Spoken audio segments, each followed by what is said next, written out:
Subscribe कर लीजिए RV channel को इस लाल बटन को दबा के, इसके साथ जो घंटी का निशान इसे भी दबा दिएगा ताकि नए स्मार्टफोन्स की वीडियोस आप तक पहुंचती रहें। हेलो दोस्तों, मेरा नाम है आरवी। आज इस वीडियो के अंदर मैं आप सभी के लिए लेकर आया हूं दो बहुत ही ज़्यादा बढ़िया मोबाइल्स इन्फिनिक्स और पोको की तरफ से। पोको M2 जो भी हाल ही में लॉन्च हुआ है 11,000 का, और दूसरी तरफ है इन्फिनिक्स का नोट 7, ये भी अभी लॉन्च हुआ है 11,500 का। तो दोनों में 500 रुपये का फ़र्क है, इन्फिनिक्स महंगा है। तो इस वीडियो में मैं इन दोनों मोबाइल्स में कंपैरिजन करके आपको बताऊंगा इन दोनों में क्या क्या कमियां हैं, क्या क्या अच्छाइयां हैं, और आपको इन दोनों में से कौन सा लेना चाहिए। तो वीडियो को आप एंड तक देखते रहिएगा, बिल्कुल भी स्किप मत करिएगा। चलिए देखते हैं 11,500 में इन्फिनिक्स के साथ क्या क्या दिया गया है। तो जैसे आप अनबॉक्स करते हैं, सबसे पहले रखा हुआ मिलता है आपको मोबाइल, जिसका डिटेल लुक हम अभी देखेंगे। उससे पहले देख लेते हैं कुछ यूज़र मैनुअल दिए गए हैं इस तरीके से। एक मिल जाता है कवर, जिसकी क्वालिटी काफ़ी अच्छी है। स्क्रीन गार्ड भी दिया गया है जिसको आप खुद से अप्लाई कर सकते हैं। एक मिल जाती है डेटा केबल, जिसकी लेंथ और क्वालिटी दोनों काफ़ी अच्छी हैं। बाकी दोस्तों इसके साथ आपको टाइप सी केबल नहीं दी गई, ये USB to micro USB cable है। अगर टाइप सी केबल का सपोर्ट होता तो काफ़ी अच्छा रहता।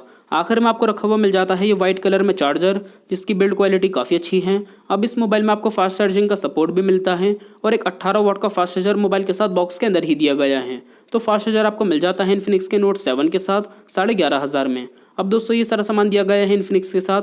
रेट के हिसाब से देखा जाए तो बॉक्स के कंटेंट्स आपको नॉर्मल ही मिलते हैं। अगर टाइप सी केबल भी होती तो और ज़्यादा बेटर रहता। चलिए देखते हैं फिर भी अगर आप 500 रुपये और कम खर्च करते हैं पोको M2 पे, तो 11,000 में पोको M2 के साथ क्या क्या दिया गया है। तो जैसे ही आप अनबॉक्स करते हैं M2 को, इसमें भी आपको सबसे पहले रखा हुआ मिलता है एक मिनी बॉक्स, जिसमें पीछे की तरफ लगा हुआ है एक सिम इजेक्टर टूल। अंदर रखे हुए मिल जाते हैं कुछ यूज़र मैनुअल इस तरीके से। इसके साथ आपको कवर नहीं दिया गया, वो आपको अलग से ही खरीदना पड़ेगा। मोबाइल का डिटेल लुक हम अभी देखेंगे, उससे पहले देख लेते हैं बॉक्स के अंदर आपको दी गई है डेटा केबल। इसकी लेंथ और क्वालिटी दोनों और ज़्यादा अच्छी हैं इन्फिनिक्स की केबल से, और इसके साथ आपको टाइप सी केबल दी गई है। आखिर में आपको रखा हुआ मिलता है ये वाइट कलर में चार्जर, जिसके अंदर आपको आउटपुट मिलता है 5 वोल्ट 2 एम्पियर का ही। तो ये सिंपल सा 10 वाट का ही चार्जर है। फास्ट चार्जर इस मोबाइल के साथ आपको नहीं मिलता, ये मुझे इसमें कमी लगी। कम से कम 18 वाट का फास्ट चार्जर होना चाहिए था, लेकिन ये मोबाइल फास्ट चार्जिंग सपोर्ट करता है। तो आप मार्केट से खरीद के एक 18 वाट का फास्ट चार्जर इस मोबाइल के साथ इस्तेमाल कर सकते हैं। अब दोनों में एक एक खूबी है, एक के साथ टाइप सी केबल दी गई है, दूसरे के साथ फास्ट चार्जर। लेकिन फास्ट चार्जर ज़्यादा इंपॉर्टेंट है टाइप सी केबल से। बाकी दोस्तों इन्फिनिक्स की कीमत भी 500 ज़्यादा है, तो रेट के हिसाब से देखा जाए तो दोनों मोबाइल्स इस चीज़ में अपनी जगह सही हैं। चलिए बात कर लेते हैं दोस्तों डिज़ाइन के बारे में। तो पोको M2 में आपको ब्लू कलर कुछ इस तरीके से दिया गया है। हार्ड प्लास्टिक के टाइप का डिज़ाइन मिलता है, स्क्रैचेस की प्रॉब्लम बहुत ज़्यादा कम देखने को मिलती है। वहीं दूसरी तरफ इन्फिनिक्स के नोट 7 में आपको ग्रीन कलर बहुत ज़्यादा ग्लॉसी मिल जाता है। आप देख सकते हैं लाइट की रिफ्लेक्शन इसके बैक पैनल पर बहुत ज़्यादा अच्छी लग रही है। तो लुक वाइज तो डिज़ाइन आपको ज़्यादा अच्छा दिया गया है इन्फिनिक्स के अंदर। पोको M2 के अंदर आपको डिज़ाइन की क्वालिटी ज़्यादा अच्छी दी गई है। बात करें दोस्तों कैमरे के बारे में, तो पोको M2 में आपको पीछे की तरफ 4 कैमरे दिए गए हैं, जिसमें पहला है 13 मेगापिक्सल का, दूसरा 8 मेगापिक्सल का, तीसरा दिया गया है 5 मेगापिक्सल का, चौथा 2 मेगापिक्सल का। इसका फ्रंट कैमरा है 8 मेगापिक्सल का। कैमरे की परफॉर्मेंस इसके अंदर आपको रेट के हिसाब से काफ़ी अच्छी मिल जाती है। वहीं दूसरी तरफ इन्फिनिक्स के नोट 7 में भी आपको पीछे की तरफ 4 कैमरे दिए गए हैं, जिसमें पहला है 48 मेगापिक्सल का, बाकी के 2 कैमरे हैं 2-2 मेगापिक्सल के, चौथा दिया गया है AI लेंस। इसका फ्रंट कैमरा है 16 मेगापिक्सल का। कैमरे की परफॉर्मेंस आपको इन्फिनिक्स के अंदर भी काफ़ी अच्छी मिल जाती है। दोस्तों कैमरे की परफॉर्मेंस इन दोनों ही मोबाइल्स के अंदर आपको काफ़ी अच्छी दी गई है, दोनों मोबाइल्स की कीमत को देखते हुए। तो रेट के हिसाब से दोनों ही मोबाइल्स में आपको नॉर्मल कैमरे मिल जाते हैं। अगर आप एक नॉर्मल यूज़र हैं तो इन दोनों मोबाइल्स में आपको दिक्कत नहीं होगी। लेकिन अगर आपको सिर्फ कैमरे की वजह से ही मोबाइल लेना है, तो इन दोनों से और ज़्यादा अच्छे स्मार्टफोन्स आपको देखने को मिल जाते हैं 12-13 हज़ार के बजट में। आप देख सकते हैं कंप्लीट डिज़ाइन। आपको इन दोनों में किसका डिज़ाइन ज़्यादा अच्छा लगा, आप मुझे कमेंट करके ज़रूर बताइएगा। मुझे इन्फिनिक्स का ग्रीन कलर ज़्यादा पसंद आया। बात करें दोस्तों डिस्प्ले के बारे में, तो पोको M2 के अंदर आपको डिस्प्ले साइज़ दिया गया है 6.5 इंचज़ का, तकरीबन 6.5 इंच की इसके अंदर आपको डिस्प्ले दी गई है। और इन्फिनिक्स के अंदर आपको डिस्प्ले साइज़ दिया गया है 6.9 इंचज़ का, तकरीबन 7 इंच की इसके अंदर आपको डिस्प्ले दी गई है। तो डिस्प्ले साइज़ में आपको और बड़ा मिल जाता है इन्फिनिक्स का नोट 7। बाकी दोस्तों बात करें यूज़र इंटरफेस के बारे में, तो पोको M2 के अंदर आप ऐसे ऊपर की तरफ स्वाइप करेंगे आपको सारी एप्लीकेशंस मिल जाती हैं। यूज़र इंटरफेस इसके अंदर आपको काफ़ी अच्छा दिया गया है। वहीं दूसरी तरफ इन्फिनिक्स के नोट 7 में भी आप ऐसे ऊपर की तरफ स्वाइप करेंगे आपको सारी एप्लीकेशंस मिल जाती हैं। इन दोनों मोबाइल्स के अंदर आपको वैसे ज़्यादा अच्छा यूज़र इंटरफेस दिया गया है पोको M2 के अंदर ही। दोनों मोबाइल्स की डिस्प्ले बिल्कुल फुल ब्राइटनेस करके मैं आपको करीब से दिखा देता हूं। अब दोस्तों डिस्प्ले के अंदर डिज़ाइन में फ़र्क है।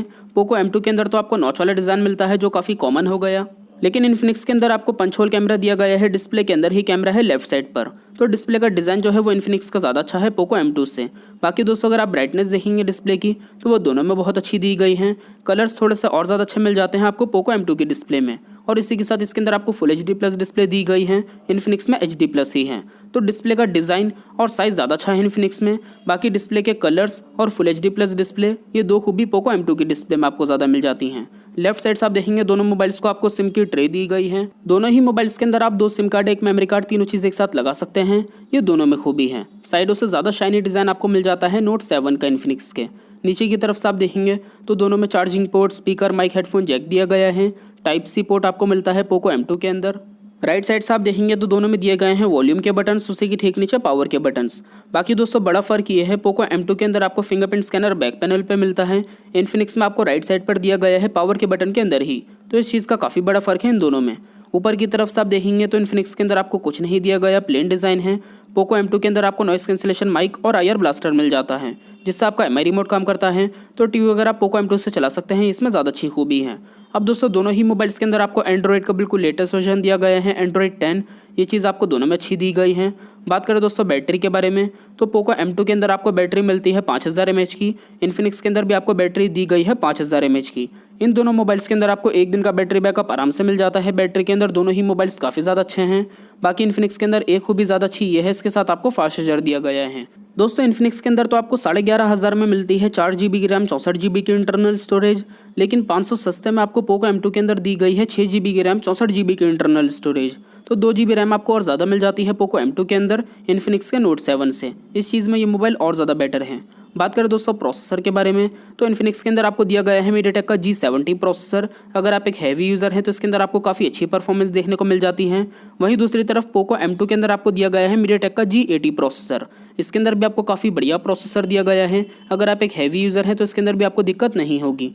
प्रोसेसर के अंदर दोनों अच्छे हैं, लेकिन और ज़्यादा बेटर आपको मिल जाता है पोको M2। अब दोस्तों ये सारी खूबियाँ कमी आपको मिलती हैं दोनों मोबाइल्स में। चलिए बात कर लेते हैं सबसे मेन चीज़, आपको इन दोनों में से कौन से लेना चाहिए कौन सा नहीं। तो मैटर सबसे पहले ये करता है कि आपको पोको पे ज़्यादा भरोसा है या फिर इन्फिनिक्स पे। इसके बाद आपकी मेन जो ज़रूरत की चीज़ है वो किस मोबाइल में ज़्यादा अच्छी है, क्योंकि कुछ खूबी आपको पोको M2 में मिल जाती हैं, कुछ चीज़ों में इन्फिनिक्स ज़्यादा अच्छा है। तो दोस्तों अगर आपको अच्छा चाहिए डिज़ाइन, आपके लिए डिज़ाइन ज़्यादा मैटर करता है, तो वैसे मुझे ज़्यादा बेटर डिज़ाइन लगा इन्फिनिक्स के नोट 7 का। आप इन्फिनिक्स खरीदिएगा, आपको थोड़ा प्लेन डिज़ाइन मिल जाता है पोको M2 के अंदर। तो अच्छे डिज़ाइन के लिए आप इन्फिनिक्स लीजिएगा। और दोस्तों अगर आपके लिए मैटर करता है मोबाइल का कैमरा, आप एक नॉर्मल यूज़र हैं तो दोनों के अंदर आपको दिक्कत नहीं होगी, आप दोनों में से कोई से भी खरीद सकते हैं। इसके अलावा अगर आपके लिए मैटर करती है मोबाइल की रैम, तो आपको पोको M2 में ज़्यादा मिल जाती है इन्फिनिक्स के नोट 7 से, और इसकी कीमत भी कम है। तो रैम और स्टोरेज के लिए आप पोको M2 खरीदिएगा। और दोस्तों अगर आपके लिए मैटर करती है मोबाइल की डिस्प्ले, तो डिस्प्ले में दोनों में अपनी अपनी खूबी है। इन्फिनिक्स के अंदर आपको डिज़ाइन और साइज़ ज़्यादा अच्छा मिल जाता है। पोको M2 के अंदर आपको डिस्प्ले के जो कलर्स हैं वो ज़्यादा अच्छे दिए गए हैं। इसी के साथ इसके अंदर आपको फुल HD+ डिस्प्ले मिल जाती है। अगर आपको बैटरी अच्छी चाहिए तो आप इन्फिनिक्स खरीदिएगा, क्योंकि इसके साथ आपको फास्ट चार्जर दिया गया है।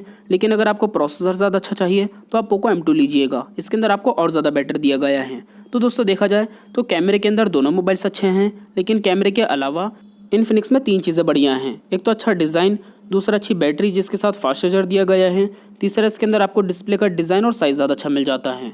वहीं दूसरी तरफ पोको M2 के अंदर आपको 3 खूबियाँ मिल जाती हैं। एक तो इसके अंदर आपको फुल HD+ डिस्प्ले दी गई है अच्छे कलर्स के साथ, दूसरा इसके अंदर आपको प्रोसेसर ज़्यादा अच्छा मिल जाता है, और तीसरा इसके अंदर आपको रैम ज़्यादा दी गई है। तो दोस्तों देखा जाए तो दोनों मोबाइल्स में 3-3 खूबियाँ हैं। अभी आपकी ज़रूरत के ऊपर मैटर करता है कि अगर आपकी ज़रूरत की चीज़ इन्फिनिक्स में ज़्यादा अच्छी है तो आप इन्फिनिक्स ले सकते हैं, और अगर आपकी ज़रूरत की चीज़ पोको M2 में ज़्यादा अच्छी है तो आप पोको ले सकते हैं। मुझे पर्सनली वैसे इन दोनों मोबाइल्स में अच्छा यूज़र इंटरफेस होने की वजह से पोको M2 पसंद आया। आप बताइएगा नीचे कमेंट करके आपको इन दोनों मोबाइल्स में कौन सा ज़्यादा अच्छा लगा, ये चीज़ कमेंट करके ज़रूर बताइएगा। वीडियो आपको पसंद आए तो वीडियो को लाइक कर दीजिए। वीडियो के नीचे जो लाल कलर का बटन है उसे दबा के चैनल को सब्सक्राइब कर लीजिए, बेल आइकन भी दबा दिएगा ताकि नई वीडियोज़ आप तक पहुँचती रहें। इसके अलावा वीडियो अगर आपको हेल्पफुल लगी तो अपने दोस्तों के साथ इस वीडियो को शेयर कर दिएगा व्हाट्सएप फेसबुक पे। मिलते हैं अगली वीडियो में, तब तक के लिए टेक केयर, बाय बाय।